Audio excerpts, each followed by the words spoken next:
Nachádzame sa v Jurkovičovej teplárni, ktorá je jedno z posledných takýchto historických industriálnych architektúr zachovaných v pôvodne industriálnej zóne mesta Bratislavy, ktorá bola na okraji.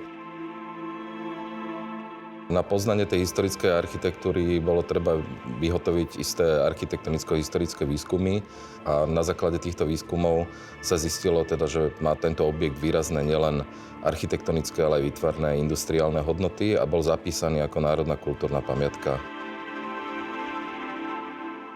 Jeden z tých princípov, ktorý sme použili do toho voľného priestoru, bolo vloženie budovy do budovy. Čiže my sme tie nové konštrukcie a nové podlažia vkladali tak, že sme odstúpili od tých pôvodných fasád, aby ten vnem toho veľkého priestoru pôvodného zostal neporušený a tým pádom sa nám vlastne krásne oddelili tie pôvodné prvky od tých moderných, nových vložených. Nechceli sme, aby to konkurovalo tej pôvodnej architektúre, ale chceli sme to urobiť v nejakej rovnováhe, čo sa nám, verím, že podarilo. A v podstate sme ich aj cez to atrium spojili lávkami a viete krásne vojsť aj cez tie lávky do tých jednotlivých násypníkov a dostať sa ešte aj do toho vnútra. Čiže aj tie vnútra samotných násypníkov sme vedeli prezentovať nejakou novou funkciou.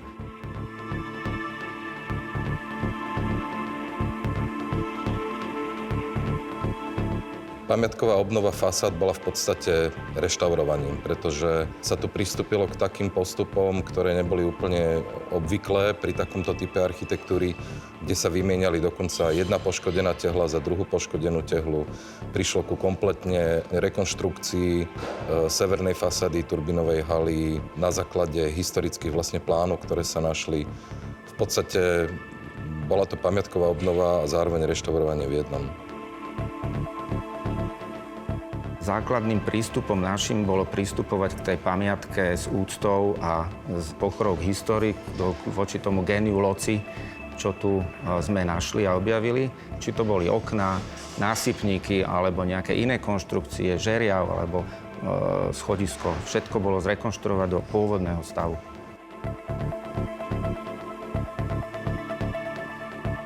Mňa vždycky prekvapí, keď je stavba hotová, pamiatková obnova ukončená, že ten objekt, do ktorého som predtým vstupoval a bol v dezolátnom stave a takmer na rozpadnutie, sa dá vždycky obnoviť. A či je to tepláreň alebo ľudový domček, kde si na Zamaguri, ten pocit ma vždycky ako prekvapí, že dá sa to.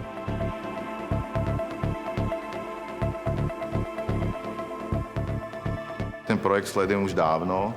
A jednoducho sa veľmi teším, že sa podarilo niečo, čo je vlastne na tie slovenské pomery výnimočné. Že naozaj sa podarilo rekonštruovať, sfunkčniť a oživiť budovu, ktorá má industriálnu minulosť. A je to podľa mňa dobrý príklad pre investorov, aby nakoniec používali jednoducho takúto vrstvu mesta. V každom prípade sa teším, že to funguje. Naozaj ľudia sem chodia aj do okolia. A jednoducho to není nejaká taká konzervatívna vec, to znamená, že sa niečo len očistilo a zakonzervovalo, ale naozaj sa toto posunulo ďalej. To znamená, že vidíme, že tá snaha autorov a investora bola vlastne vdýchnuť budove novú funkciu a dá sa, že sa to podarilo.